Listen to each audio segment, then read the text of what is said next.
Okay, yep. Okay, this is the last class for the semester, last lecture.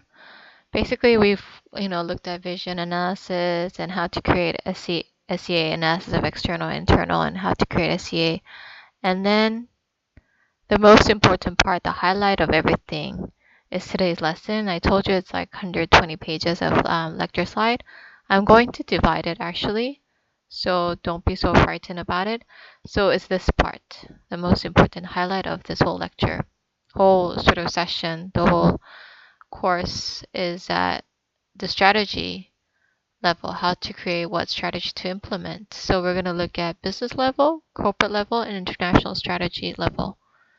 Okay, so as I said last time before, I'm only going to teach you until here. Strategy implementation and performance measurement, there's not much to it. If you want to look into it, you could, as I said, Google it and then you can find out more about it. But strategy, coming up with strategy itself is very, very important. And that's basically what most of the PPT is encompassed of, is comprised of. So I'm just going to do it until there. But when we formulate a strategy, implementing it's all about organization. The structure of organization is very important. And then you evaluate your performance. So what has caused it to be successful and not successful. And that's done by balanced scorecard. As I say, if you Google it, you can learn so much about balanced scorecard. But the implementation is all about organizational structure. Is it hierarchical? Is it flat? How was the strategy being able to be implemented is more up to the organization structure. Okay, so strategy formulation, it's all about where to compete, where, and how to compete, right? We've done the external and internal analysis. We've examined everywhere, and we found opportunities and holes and, pits. Now it's to identify possible courses of action. As I said, strategy is basically it's divided into levels: business level, corporate level, global level, and then there are independent departments like marketing, HR, finance. They all have each strategies. Business level, what does it mean by, I understand what global level strategy means, but what does it mean by business level and corporate level? So corporate level is like Samsung, right? We know Samsung is corporate, it's big company, right? And then what does it have? It has many independent businesses, right? So it has Sheila, it has, Sheila Hotel, it has, duty free shop, Sheila duty free. What else does it have? It has electronics, right? It has so many things, right? So under the big umbrella of Samsung, it has all these business. So each business strategy is called business level strategy, whereas a whole strategy is corporate. This is Samsung is corporate, right? So the whole strategy itself is called corporate level strategy. Global level is if Samsung is, heading to Latin America, China, other countries, Vietnam, that's called global level strategy. Independent department, as we know, there are marketing team, there's HR, there's finance. So those are sort of the independent department strategy that there can be. So we'll look at each, but I'm not going to touch on HR or finance, but mostly on marketing. Okay? So business level strategy.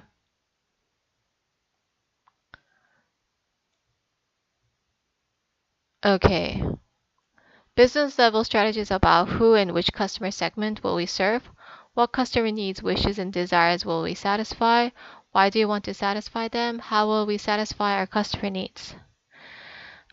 Porter developed 3 generic strategies, right? Firms can use to overcome the Porter's 5 forces that we learned previously and achieve competitive advantage. Porter thinks that there are 3 generic strategies. One is overall cost leadership, second is differentiation, and then third is focus.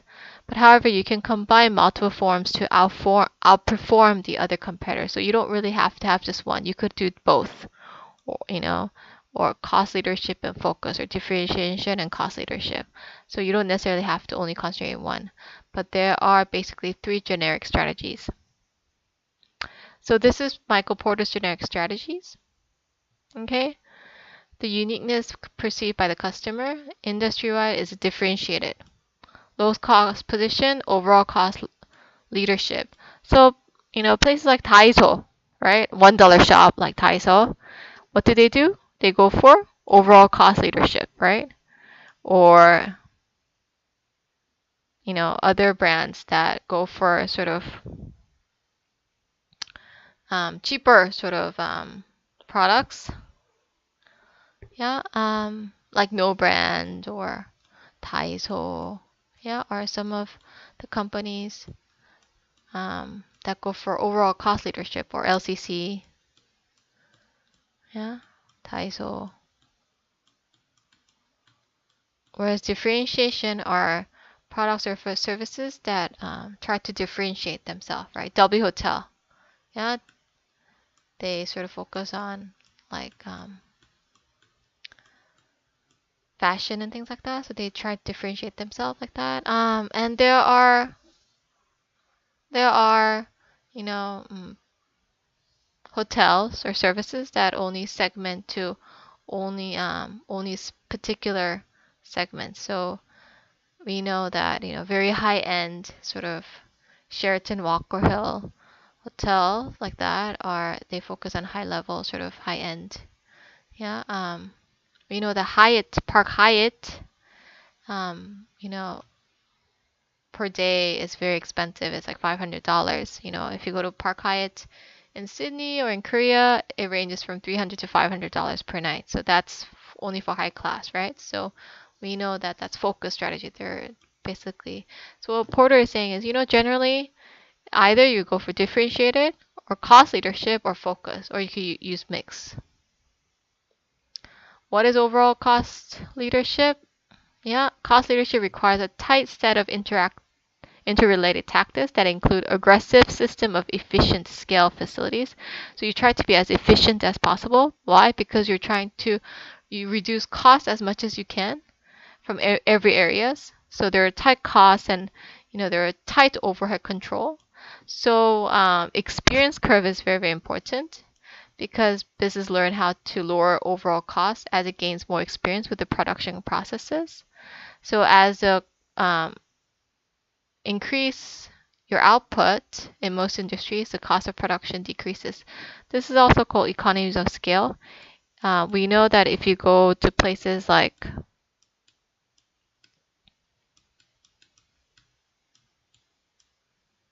economies of scale,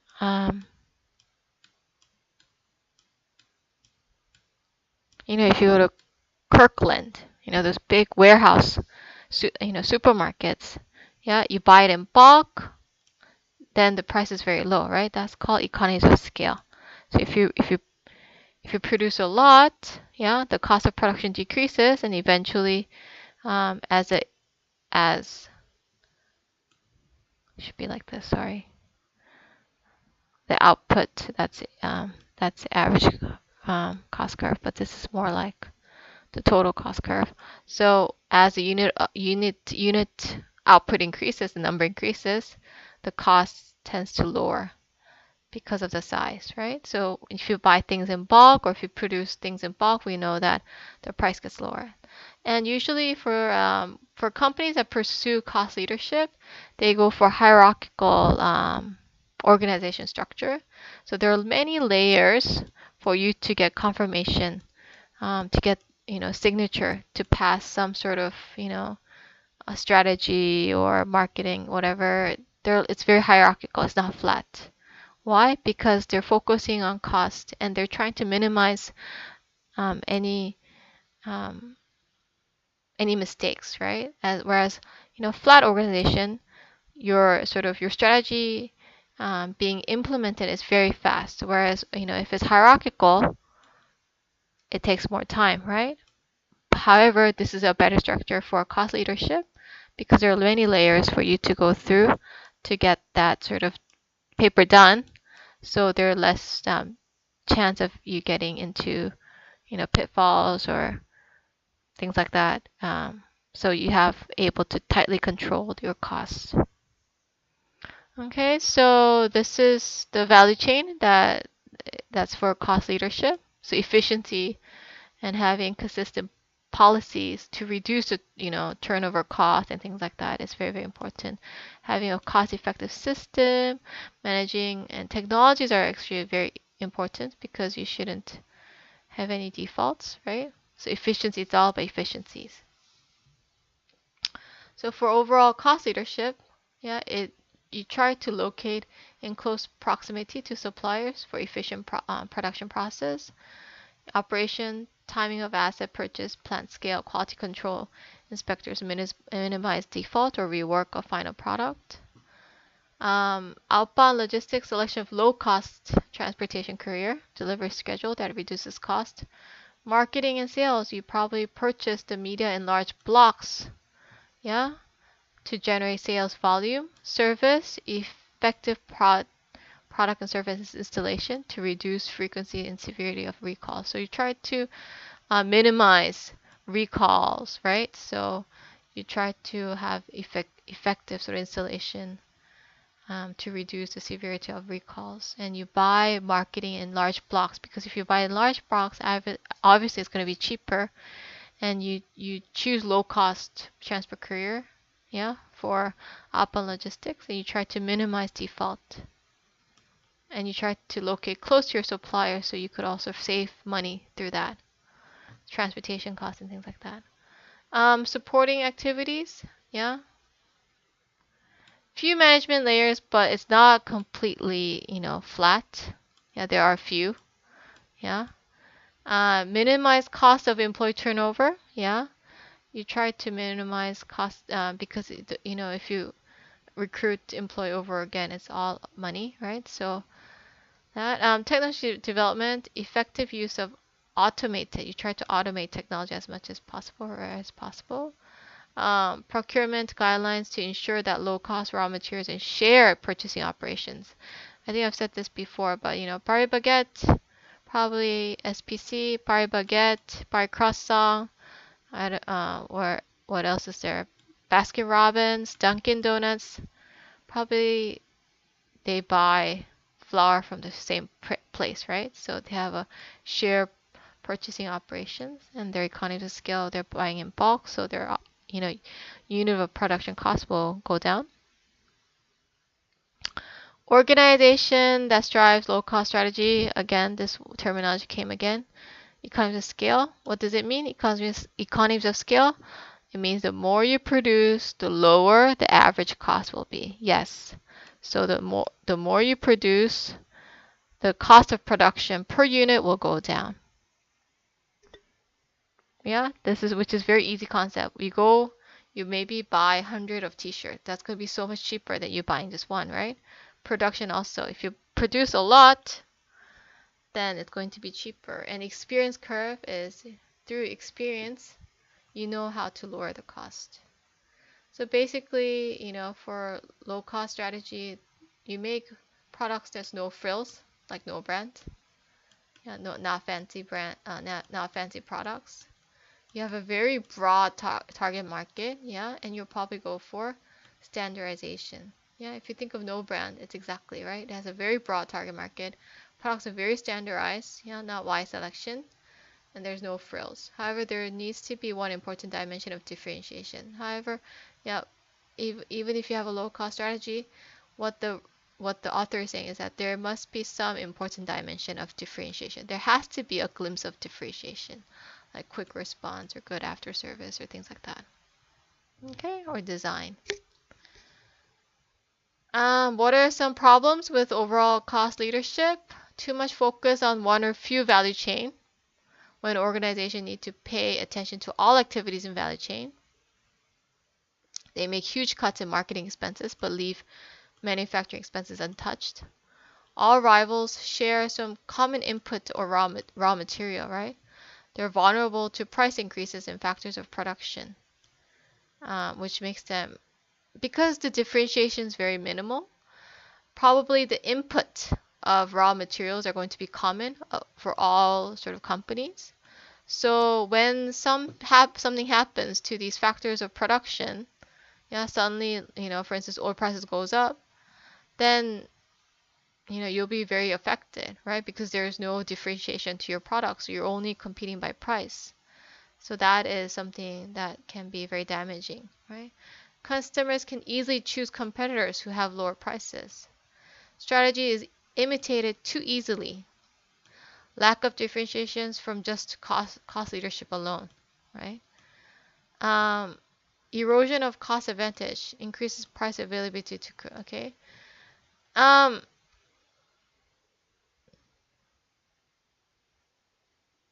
so what it's saying is that, the cost advantage, because of internet, the volume of information available to consumers about pricing and cost structure, there are data showing that 10% increase in consumer internet will decrease the consumer price because of this knowledge, yeah, of prices being readily available through internet. If you're just competing on cost leadership alone, then that's very dangerous because it can be eroded. That's what it's saying. Okay, that's why there is lack of differentiation if you're just competing in cost leadership alone. However, differentiation, yeah, the second is differentiation. We saw it from this diagram. Yeah, there's differentiation, cost leadership, and focus. We looked at cost leadership, now we'll be looking at differentiation. So differentiation consists of creating differences in organization, product, or service offering by creating something that is unique and valued by the customers. Differentiation can take in many forms like prestige, brand image, technology, innovation, customer service, and things like that. Differentiator will always seek out to distinguish itself to justify price premiums, right? Because if the product or service is differentiated, usually the price is very high, right? So you need to justify that, yeah, from similar competitors by differentiating. Cost cannot be ignored, however. Cost must be reduced in all areas that do not affect the differentiation. So this is a value chain for differentiating strategy, and obviously the support and primary and supporting activities will be different from cost leadership value chain. So what are they trying to do? Improve the final product quality as much as possible. So they have to do superior handling to raw materials. The rapid responses, yeah, to customers' unique specification or their needs or changing needs, right? There needs to be a rapid responses. You need to meet their needs rapidly. Low defect rates to improve the quality. Outbound logistics should be rapid and timely product and service delivery. Accurate and responsive order processing, right? Because it has to be all timely because of new product coming out readily because you're pursuing a differentiation strategy. You try to foster a personal relationship with key customers. Creative and innovative advertising programs. Strong coordination among R&D, marketing, and product development. I mean, if you just look at Apple, they have a very personal relationship with key customers, and their advertising is very innovative and creative. New products that come out, thus their outbound logistics have to be timely, right? And their R&D, their research and development, marketing, and product development are very strongly coordinated, right? Like Apple, right? And service rapid response to customer service requests. Supporting activities, firm infrastructure, they have a very good information system, right? Because they need to hear the feedback from their company, their customers, and they have to implement that. So obviously their information system, their database has to be very good, right?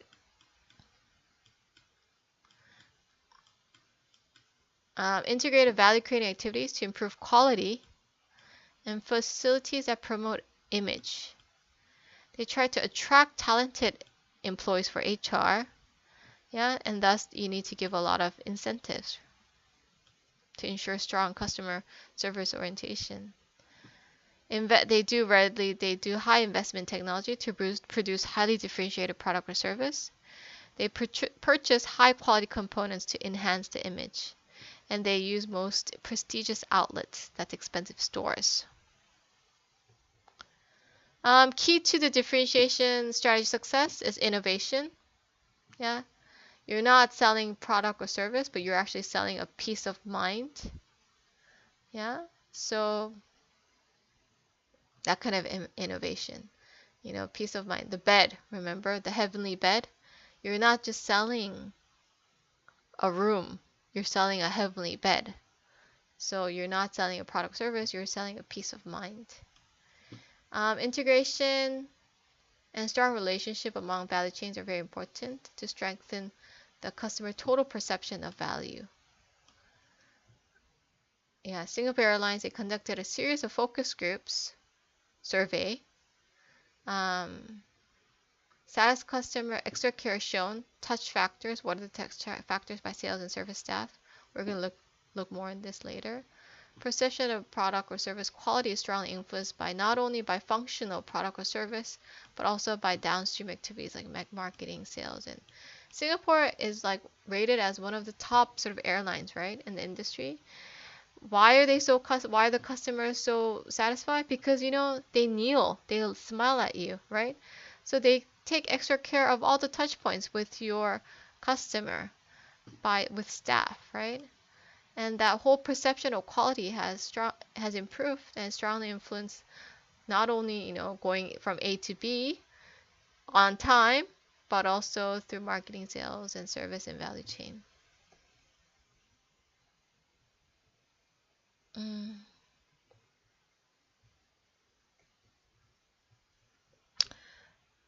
How for differentiation strategy, improving competitive position in relation to 5 forces. How are you going to protect against your rivalry? Through brand loyalty. Yeah, because if you pursue a differentiation strategy, customers are going to be less price sensitive, and thus you're increasing your switching cost. So high barriers for entry due to customer loyalty, less threat from substitute because of your differentiated product, lowers buyer power because buyers lack comparable alternatives because there are no substitute to your products, right? So it lowers the buyer power and increases the seller power. Okay, do you see how it protects you against the 5 forces? What are some pitfalls, problems to differentiation strategy? Uniqueness that is not valuable. You pursue uniqueness, but customers don't value it. They don't see it. Okay, so must provide unique bundle of product offerings that customer highly value. Too much differentiation. If it's too differentiated, no one's gonna desire it. You make product or service that nobody need and know how to use it. It's too expensive. Customer may desire it, but they're repelled by price premium compared to the competitors. Differentiation that is easily imitated. Okay, if it's easily imitated, it cannot lead to SCA. Differentiation strategy may be successful for some time, but advantage can erode through imitation. Dilution of brand identification through product line extension. I talked about Hyatt. Too much line production without differentiation. It diluted the image. We don't know what, Hyatt Park Hyatt from other Hyatts, right? It's too much brand. You don't know what is what due to product line extension. Brand image eroded by adding products and service with lower prices and less quality.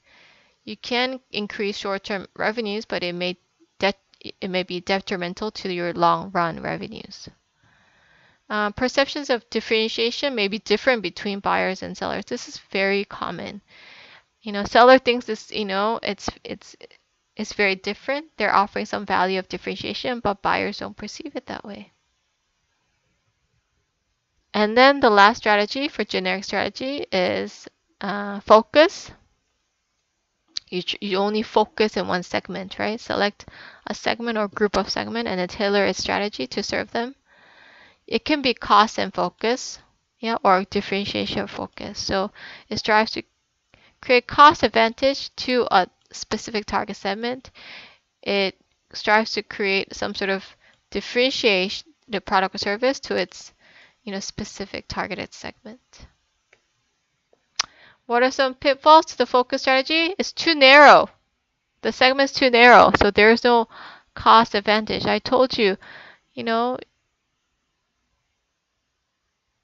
your sort of segment has to be your target market has to be pretty wide to make money.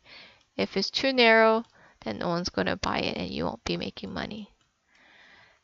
Temporary advantage because they select a very small niche as rival can invade their market and short-lived because your target is so small, it's niche, it can be short-lived. Focusers can become too focused to satisfy buyer need, too narrow product or service. That's some pitfalls. Okay, what are some risks of cost leadership? Cost leadership is not sustained. It's easily imitated. Technology changes. Other bases for cost leadership can erode. What's the risk for differentiation? Differentiation is not sustained. Why? Because again, competitors can imitate. Basis for differentiation becomes less important to buyers, right? Because every competitor has it or something like that. What's the risk of focus? It's target segment can be become unattractive, so structure erodes, demand disappears. Broadly target competitors overwhelmed by the segment. The segment's difference from other segments are narrow. The advantage of a broad line increases. Okay, so the last is called combination strategy. I don't know if you have heard of blue ocean strategy. I'm just trying to look at where I should stop. I might divide it. Yeah, I might.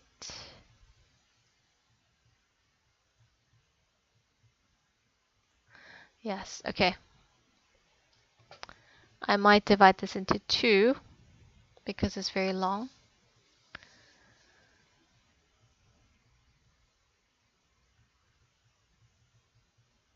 Okay, I'm sure you've heard of blue ocean strategy before. Yeah. One of the Korean professors in America, he's come up with his and that strategy itself became a very popular strategy because of the combination strategy of low cost and differentiated. What he's stating, he's advocating is that a strategy must be low cost and differentiated at the same time to be powerful. Successful integration of these two will result competitors to harder to duplicate or imitate. So provides two types of value to customers, and what it's saying is you can create something called mass customization. What are some pitfalls to this overall cost leadership and differentiation strategy? The strategy may end up either being stuck in the middle, where it's neither both. Due to the extended value chain, it's easy to underestimate the expenses and challenges because you're pursuing both strategy. It'll be harder for value chain.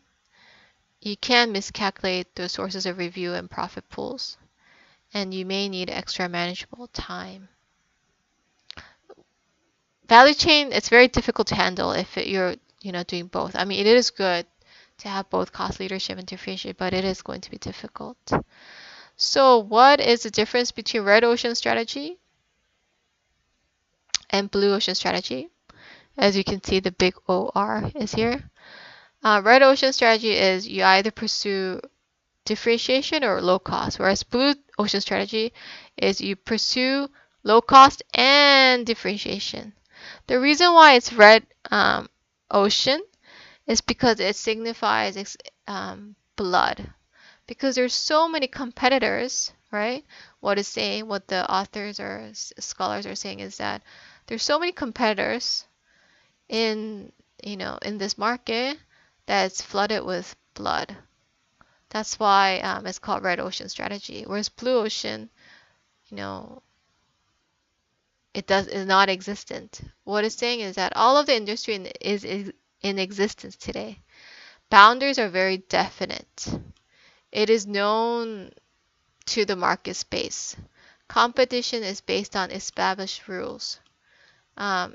Exploit existing demand. Value elements are identified. Yeah. So you already know, the players already know what the rules are. The boundaries are very defined. Yeah. Whereas blue ocean strategy, the industry is not existent today. Boundaries are undefined and generally what? Unknown. It is not known and it's new.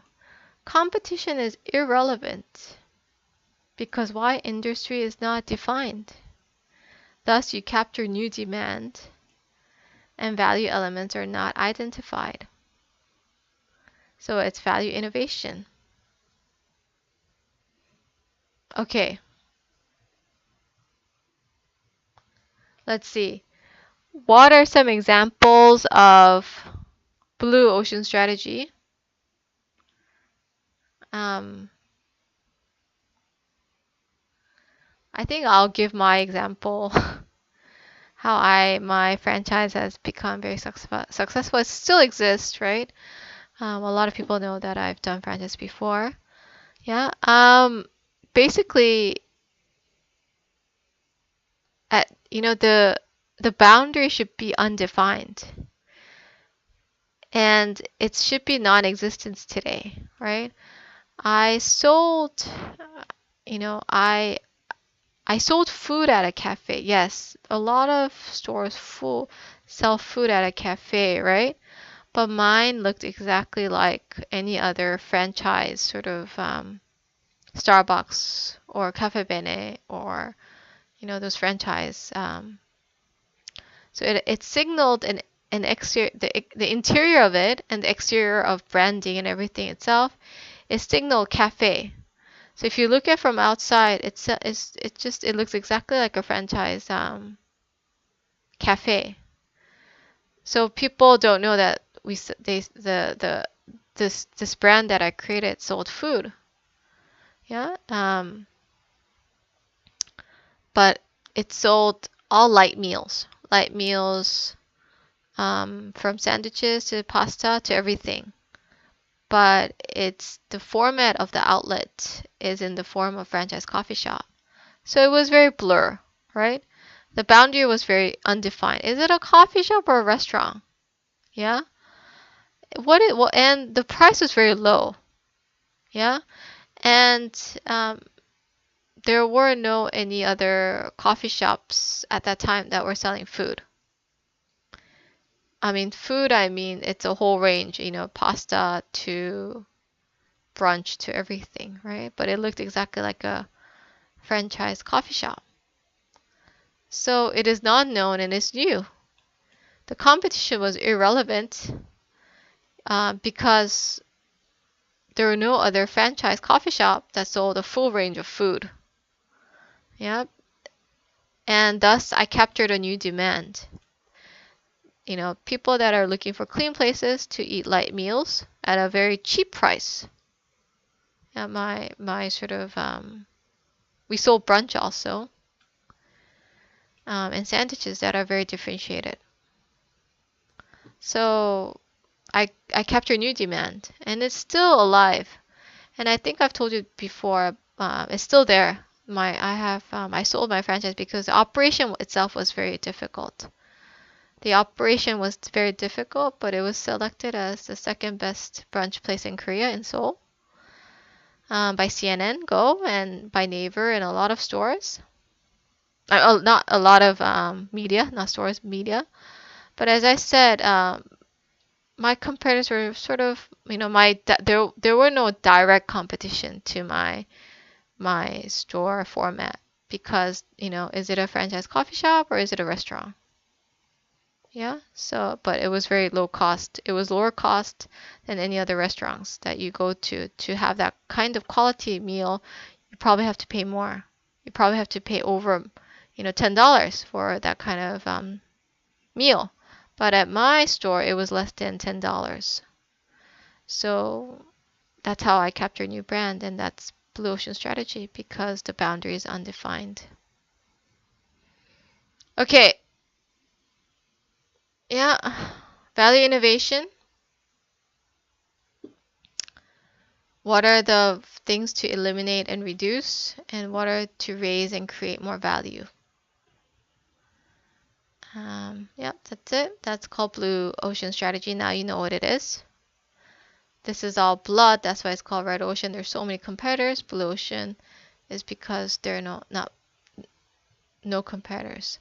So second business level strategy, we looked at generic Porter's strategy, and we looked at blue ocean strategy. Now we'll be looking at industry life cycle. We've done all of this, but according to the stage of your cycle of your product or service or your industry, strategies are clearly very different. Yeah, because sales is very different. Your competition is very different. Yeah, this is very high for late adopters. Your focus, you should retain your customer when you're at the maturity stage. And things like that is very different. So when you're in the introduction stage, your products are unfamiliar. Market segments are not well defined. Your product features are not clearly specified. So early development industry, there's low sales growth, rapid technological change. You're probably making losses. You need a strong source of cash to finance your operation. So what's your strategy to focus is you should focus on R&D and marketing activities to enhance awareness. What's your challenge? Is developing the product and finding ways to get users to try it, and awareness so that evaluation with competitors are possible. So if you're in an introduction stage, your main strategy, your focus should be enhancing awareness and focusing more on your R&D and finding ways for your users to try it, and thus concentrating on marketing activities. Strategy and growth stage. Clearly, there's an increase in sales. Yeah. So because of strong sales, you're attracting more competitors. What should you focus? You should focus more on strong brand recognition. You should try to differentiate your product. Also have the financial resources to support a variety of value chain activities, such as marketing and R&D and things like that. You should try to increase, when the revenue increases, try to attract new customers to trying the product.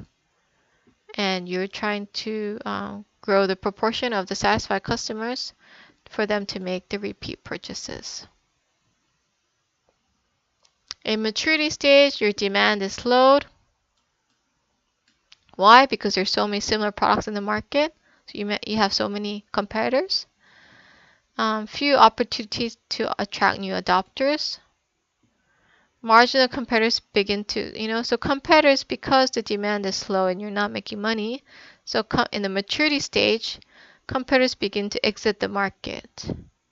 So there's this intense, severe competition between your competitors, so there's this price war. So there are, the expenses for attracting new buyers increases, and consumer knowledge and sophistication of product is very high. Yeah, they already know so much about this product, like us with mobile phone, right? In the beginning, we didn't know what we were using, but our knowledge and our sophistication of product service is very high now. We know a lot about it, right? What is the strategy to focus? You should focus on efficient manufacturing operation. Yeah, because there are a lot of competitors, you should start, because you're also engaging in price war. That's why you need efficient marketing manufacturing operations, and to keep the cost low as much as possible, because customers have become price sensitive because their sophistication knowledge of the product or service is high. Strategies in decline stage. Yeah, your profits begin to fall. There are changes in customer taste and technological innovation. competitors drastically cutting their prices to raise cash in short term. So the price war has intensified. When many competitors start to leave the market, you will have sales and profit opportunities may increase. So the strategy to focus in monitoring the actions of competitors before deciding on any action. Maintain, keeping the product or service going without reduction in, okay? You should either maintain, harvest, exit the market, consolidate, or implement. Yeah? So when you're in the decline stage, you should try to keep your product or service going without reduction in marketing or other investment. Why? So that competitors will hopefully leave when you just hang in there. Harvesting is you acquire as much profit as possible through reduction. You're focusing on reducing cost.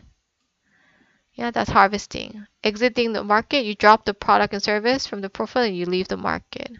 So these are sort of ways what you can do when you're in the decline state. These are the strategies that you can do.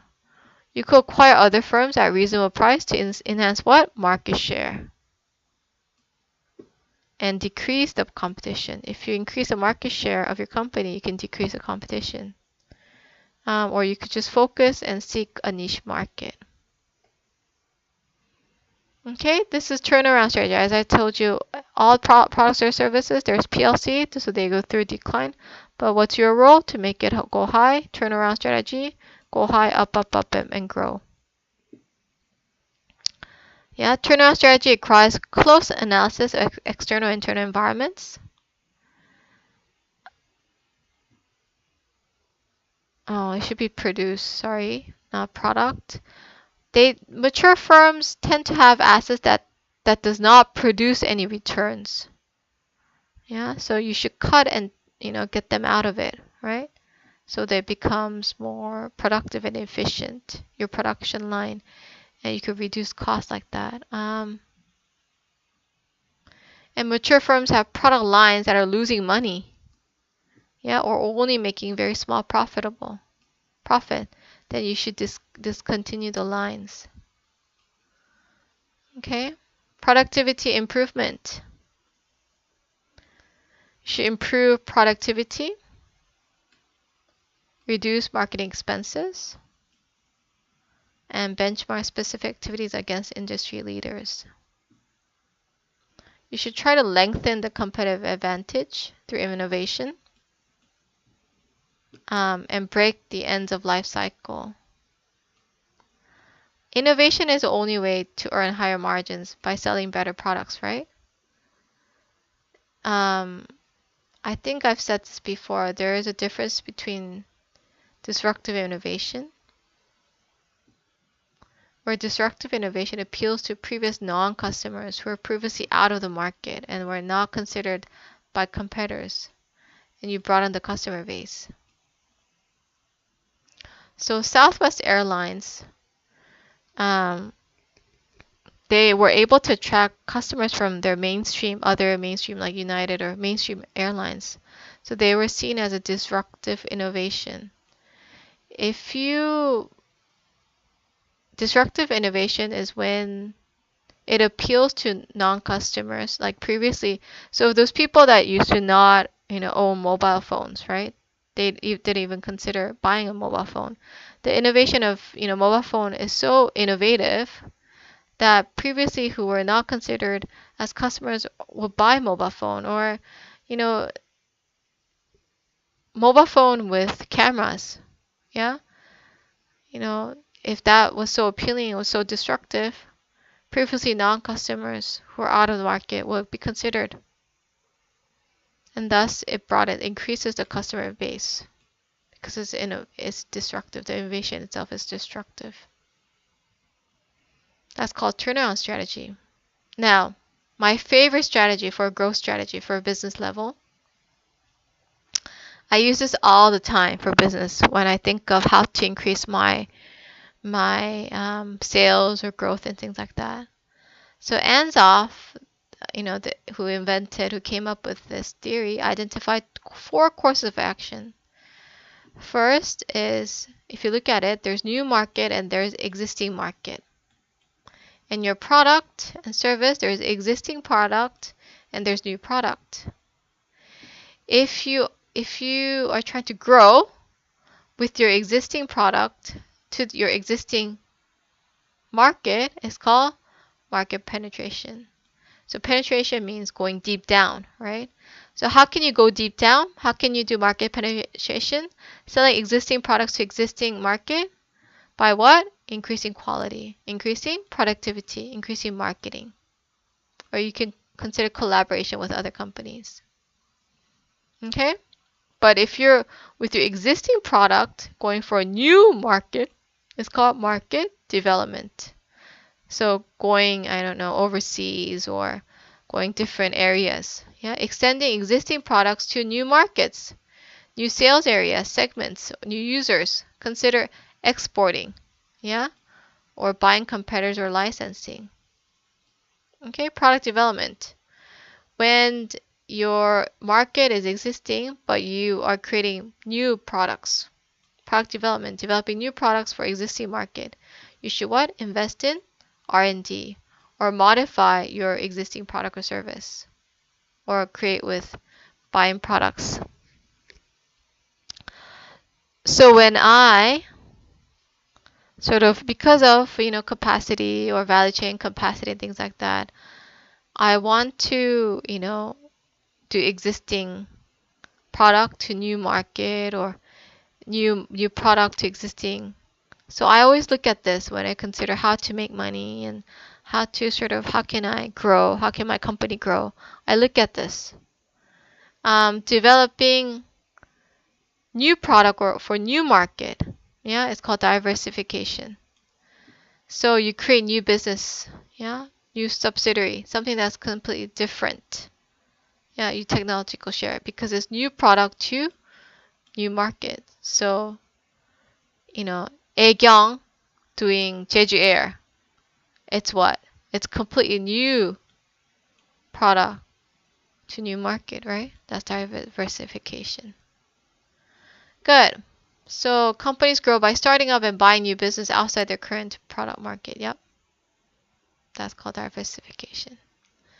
Okay, so you could come up with Starbucks, how they market penetrate, how they do market development, how they do product development, and how they can diversify. This is another example for hands-off growth strategy. Fourth is SWOT. I'm not going to go through because we all already covered it, internal and external. SW stands for internal and OT stands for external. So with strength, SO strategy. What's the SO strategy? You leverage your strength and you maximize opportunity. So you should formulate a tacting strategy. Yeah, that's when you have a lot of strength and you have a lot of opportunities. You should do what? Attack. Go, go, go, go. Right? If you feel like you have weakness, yeah, but you also have opportunities at the same time, you should counter the weaknesses through exploiting the opportunities. You build strength and attack strategy. Or if you feel that your strength, yeah, but there are a lot of threats, you should minimize threat. You should leverage the strength to minimize threats. So you should more go for defensive strategy. If you have weaknesses and threats, you have to build the strength for defensive strategy. Or maybe you should exit the market if you have a lot of weaknesses and threats at the same time. Yeah, and this is how they came up with the strategy, what to do. You can also do this. Yeah, S1 R&D, and O3. There's economic development in Asia and Latin America, and they have R&D. Focus on Asian market and make product conforming to living patterns. Yeah, increase marketing capabilities to upscale market. Okay, this is refrigerator. I got this from refrigerator. So this is what companies do. Yeah, when they want to combat. This is another TWA strategy. This is called TWA strategy. SWOT. TWA strategy. We've done SFAS. Yeah, that's another strategy I'm not going to go through because we already done it. Lastly, for business strategy, we're going to do the Kanu. I'm going to teach you how to do Kanu model. And I think I'm going to stop there for today's lesson and then do corporate and global.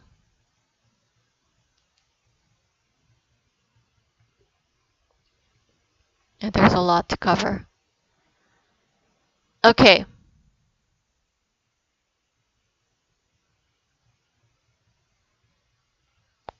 So I hope you know everything until what we have learned now. So now let's look at the Kanu model.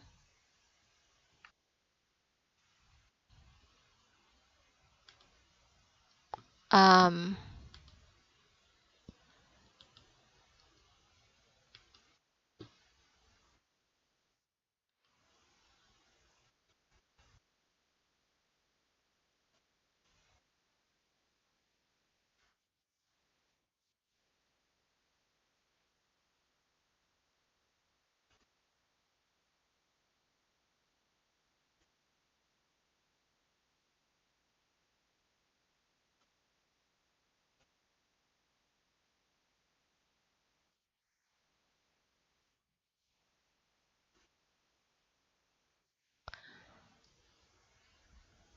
so I want you to look at this.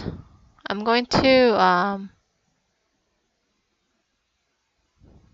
give you these addresses.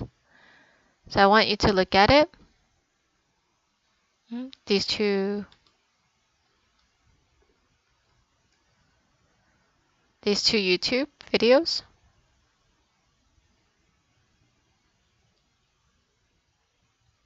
So Kanu model was developed by Noriaki Kanu. He was Japanese engineer to classify and prioritize product and service attributes for satisfying customers.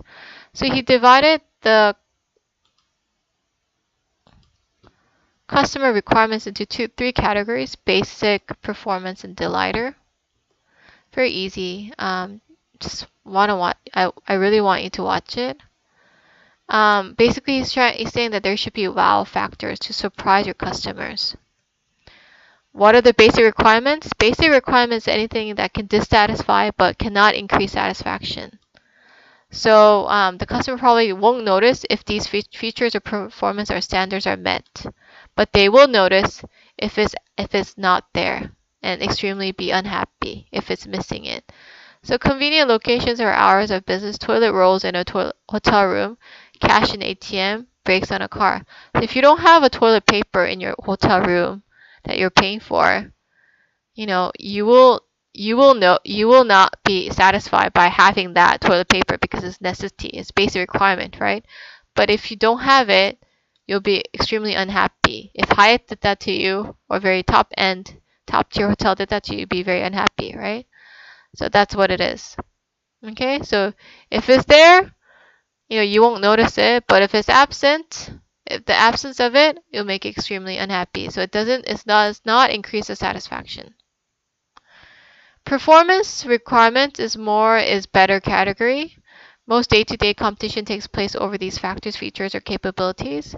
An absent or weak performance reduces customer satisfaction. So example is like waiting time for service, extra towel left for beach pool. Yeah, the more you have, the better it is. Yeah, so if you have extra towels left for beach pools, if you have that kind of, then that's called performance requirement. If it's weak or absent, then it reduces customer satisfaction. If it's weak. Okay? We're delighters. Yeah, and what Kanu is saying is that you should have delighters. All companies or products and services should have delighters. If the requirement is absent, it does not cause dissatisfaction, but it will delight clients if it's present. So you're going beyond what customers are expecting. It's called the wow factor that I just said. Often satisfy latent needs, real needs which customers are currently unaware. Yeah, so customers are unaware that they do not have this. But providing it, it creates a competitive advantage. Yeah. So like